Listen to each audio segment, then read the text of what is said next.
Avengers में Thanos को देखने से पहले हमारे बचपन का सबसे बड़ा थैनोस था किरमाडा। मतलब तुम 100 थैनोस को मिला दो फिर भी किरमाडा के खौफ को मैच नहीं कर सकते। मतलब वो अलग ही लेवल का विलन था, क्योंकि तुम थैनोस को तो मार सकते हो मगर किरमाडा को नहीं। और शायद तुमको ये भी पता नहीं होगा कि क्यों उसको पूरी तरीके से मारा नहीं जा सकता। और एक सवाल जो कि हर किसी के मन में कभी ना कभी तो आया ही होगा, क्या किरमाडा मुल्ला था? तो अगर ये सब तुमको नहीं पता तो आज के इस वीडियो में मैं हमारे बचपन के सबसे आइकॉनिक विलन के वही धांसू मूवी को एक्सप्लेन करने वाला हूँ, जो हमने कभी ना कभी पोगो पर देखा ही होगा, जो कि है छोटा भीम और कृष्णा। तो मूवी शुरू होती है जहां हम देखते हैं जंग के मैदान में एक डरा हुआ सैनिक घोड़े में आकर एक राजा को चेतावनी देता है। किरमाडा उसके फौज के साथ आ रहा है, जल्दी भाग जा नहीं तो मारा जाएगा। मगर सैनिकों के बातों को कौन ही सीरियसली लेता है, तो राजा वही रहता है, जो कि उसकी सबसे बड़ी गलती थी। फिर अपने पूरे फौज के साथ किरमाडा आता है और राजा की बजा देता है बैंड बाजा और उसके राज्य को कब्जा लेता है। और इस पूरी चीज को एक जासूस बड़ी ध्यान से देखता है और हम देखते हैं किरमाडा पहलवानपुर और बोटकपुर को कब्जा करके अब ढोलकपुर की तरफ बढ़ता है। अगले सीन में हम देखते हैं कि किरमाडा का एक दूत ढोलकपुर के राज दरबार में जाके राजा इंद्रवर्मा से कहता है किरमाडा के सामने आत्मसमर्पण कर दो वरना मारा जाएगा। पहले तो राजा अपनी चौड़ दिखाता है, मगर जब सेनापति आकर किरमाडा के बारे में राजा को सब कुछ बताता है तब राजा की फट के 4000 हो जाती है। वो तो भीम परिस्थिति को संभालते हुए दूत से कहता है Dholakpur don't give a flying fook about Kirmada, now somebody get this beggar out of here. जिसके बाद दूत भी वहां से गुस्से में चला जाता है। अबे मार चुदा ना। अगले दिन सब जंग की तैयारी करते हैं और ये राजा इंद्रवर्मा इतना निठल्ला, निकम्मा, नाकाबिल है कि अपने सेना की रिस्पॉन्सिबिलिटी इन छोटे छोटे बच्चों में बांट देता है। जैसे राजू को दिया एरो डिपार्टमेंट, कालिया को दिया सबसे ताकतवर सेना से लड़ने का काम, जग्गू को स्काउटिंग का काम और इसके बाद इंदुमती और चुटकी को देता है घायलों की मरहम पट्टी करने का काम। बताओ, बच्चों के ऊपर जंग की जिम्मेदारी देकर सोच रहा है किरमाडा से जीत जाएगा।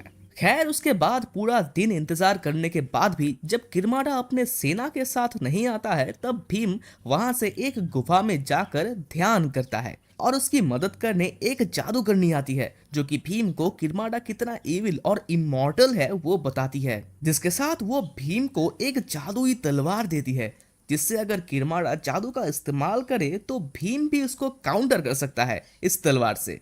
जिसके बाद भीम वापस मैदान के जंग पर लौटता है और सबको हमला करने बोलता है, मगर सामने दुश्मन ना दिखने पर सब कंफ्यूज हो जाते हैं कि भाई हमला किस पर करना है। फिर भीम अपने जादुई तलवार से किरमाडा के सेना को एक्सपोज कर देता है, जो कि इतने समय से यही खड़े थे और शाम होते ही हमला करने वाले थे। फिर अचानक से जमीन के नीचे से किरमाडा निकलता है और हमला कर देता है, मगर इजीली भीम उससे बच जाता है। फिर किरमाडा भीम को ललकार के आसमान में चला जाता है, जिसके साथ साथ भीम भी अपने जादुई तलवार से अपने घोड़े को पंख देकर आसमान में उड़ जाता है। और फिर शुरू होता है किरमाडा और इंद्रवर्मा के फौज में युद्ध। ऊपर जहां आसमान में बादलों के बीच भीम अपने तलवार से किरमाडा को कड़ी टक्कर दे रहा था और दोनों में घमासान लड़ाई हो रही थी। दूसरी तरफ नीचे कालिया और राजू भी किरमाडा के शैतानों के फौज से अपनी पूरी ताकत से लड़ाई कर रहे थे और मार मार के उनका गू बना दे रहे थे। वहां ऊपर किरमाडा भीम से लड़ते लड़ते बस जब हारने ही वाला होता है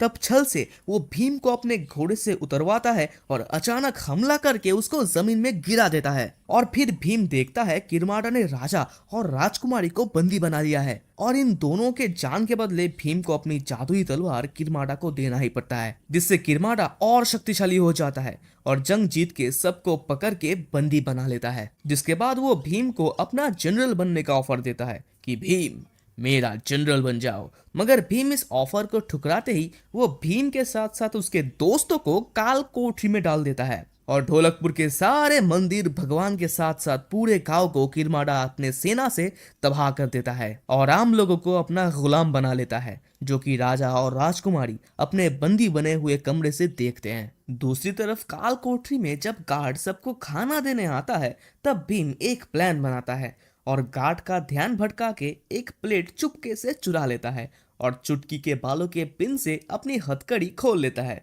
जो कि वो बाय द वे पहले भी कर सकता था, पता नहीं क्यों नहीं किया। खैर उसके बाद 2 दिन के टाइम में सब मिलकर उस प्लेट से सुरंग खोद के भाग जाते हैं, मगर कालिया नितिन गडकरी जैसे मोटे होने के कारण सुरंग में घुस ही नहीं पाता। फ्यूल में मेरे है blended ethanol, blended ethanol, blended ethanol. और ढोलू भोलू के साथ पकड़ा जाता है और फिर तीनों को किरमाड़ा डराते ही ढोलू भोलू सब उगल देता है कि भीम और उसके दोस्त सुरंग से होके नदी के रास्ते गए हैं। वहां भीम और उसके दोस्त नदी पार करके जंगल में उठते हैं और भीम एकांत में ध्यान करके फिर से उस जादूगरनी को बुलाकर उनसे मदद मांगता है। तो जादूगरनी बोलती है धूनी बाबा के पास जाओ, वही तुम्हारी मदद कर सकते हैं। तो फिर बाबा उन्हें किरमाड़ा के बारे में बताते हैं कि 500 साल पहले दयालु राजा उग्रसेन के मौत के बाद उनका शैतान पापी और दुष्ट बेटा किरमाड़ा अगला राजा बनता है और राजा बनते ही अपने प्रजाओं के साथ वो दुर्व्यवहार करने लगता है। इसलिए राजाओं के सभा में उसको बुलाकर अपमानित किया जाता है और इसका प्रतिशोध लेने के लिए वो दूसरे राज्य को अपने सेना बल से कब्जा लेता है,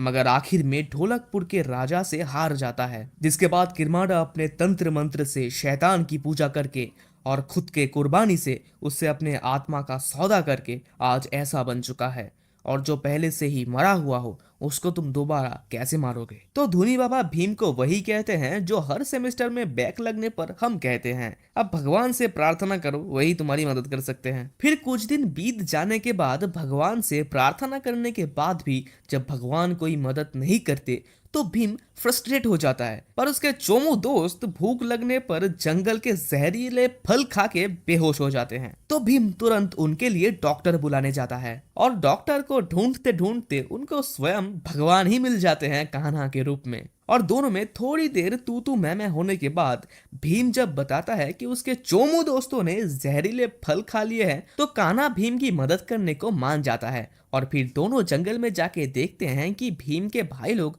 बस भगवान के पास जाने ही वाले थे, मगर भगवान जब खुद ही यहाँ आ चुके हैं तो क्यों ना उनको बचा ही लिया जाए। जिसके बाद बारिश आने पर कान्हा अपना लीला दिखाते हैं जैसे अपुनिज भगवान है। फिर अगले दिन प्रैक्टिस करते वक्त कान्हा भीम से उसका सारथी बनने का दावा करता है, मगर भीम मना करने पर दोनों में शर्त लगती है, जो जीत के कान्हा अपनी बात मनवा ही लेता है। पर तभी किरमाड़ा के चमचे आकर उन पर हमला कर देते हैं, लेकिन भीम और कान्हा मिलके उनको मार मार के गू बना देते हैं। दूसरी तरफ किरमाड़ा पूरे ढोलकपुर में घोषणा जारी करवा देता है कि अगर भीम ने आत्मसमर्पण नहीं किया तो राजा इंद्रवर्मा और राजकुमारी इंदुमती को मौत के घाट उतर दिया जाएगा, और उससे पहले डेमो देने के लिए कालिया और ढोलू भोलू को टपका दिया जाएगा। यह पढ़ने के बाद कान्हा जाकर कालिया और ढोलू भोलू को शेर से बचा लेता है और उन्हें कहता है कि राजा और राजकुमारी के साथ साथ सारे बंदी सैनिकों को मुक्त करे और ढोलकपुर का परचम लहरा कर काम पूरा होने का संदेश दे। अगले दिन भीम और उसके सारथी के रूप में कान्हा किरमाड़ा और उसके फौज के सामने आता है और आते ही भीम किरमाड़ा के सामने आत्मसमर्पण कर देता है। दूसरी तरफ महल में प्लान के मुताबिक कालिया और ढोलू भोलू पहले राजा और राजकुमारी को कैद से आजाद करते हैं और उसके बाद सारे बंदी हुए सैनिकों को भी रिहा करते हैं और जंग की तैयारी करने कहते हैं। और मैदान में भीम जब सरेंडर करने ही वाला था तभी कान्हा कालिया का ध्वज का इशारा देख के भीम को वापस आने कहता है, जिससे किरमाड़ा समझ जाता है कि ये एक चाल थी उसे उलझाए रखने की, मगर तब तक बहुत देर हो चुकी थी और कालिया के साथ साथ बाकी सेना किरमाड़ा पर पीछे से हमला कर देते हैं। लेकिन किरमाड़ा भी भीम पर हमला करने पर कान्हा उसको नाकाम कर देता है और भीम को किरमाड़ा पर हमला करने कहता है। फिर किरमाड़ा और भीम के बीच एक घमासान युद्ध होता है जिसमें भीम का पल्ला भारी हो जाता है, और जब किरमाड़ा समझता है कि वो जंग हार रहा है तभी वो पाताल में घुस जाता है और शैतान से मदद मांगता है, जिससे शैतान उसको एक ब्रह्मास्त्र देते हैं। और उसी ब्रह्मास्त्र को लेकर जब किरमाड़ा भीम की तरफ फेंकता है तब कान्हा उसको रोक के अपने गले में फूल के रूप में ले लेते हैं और कृष्ण जी अपने विश्व रूप में दर्शन देते हैं। और उस वक्त जो म्यूजिक बजता है उससे तो सुन के मेरे जैसे एथिस्ट भी भगवान के चरणों पे भीम जैसे खुद को समर्पित कर दे। जिसके बाद कान्हा भीम को किरमाड़ा को खत्म करने कहने पर भीम उसका अंत कर देता है और सभी भगवान के सामने झुक के उनको प्रणाम करते हैं और आखिर में ढोलकपुर और भीम जीत जाता है। और अंत में कान्हा कहते हैं कि बुराई को खत्म करने वो हमेशा आएंगे, और मूवी खत्म। अगर तुमको वीडियो पसंद आई है और तुम इसका सेकेंड पार्ट पाटलिपुत्र मूवी देखना चाहते हो तो कमेंट में लिख दो कृष्ण जी रॉक्स और मैं बना दूंगा।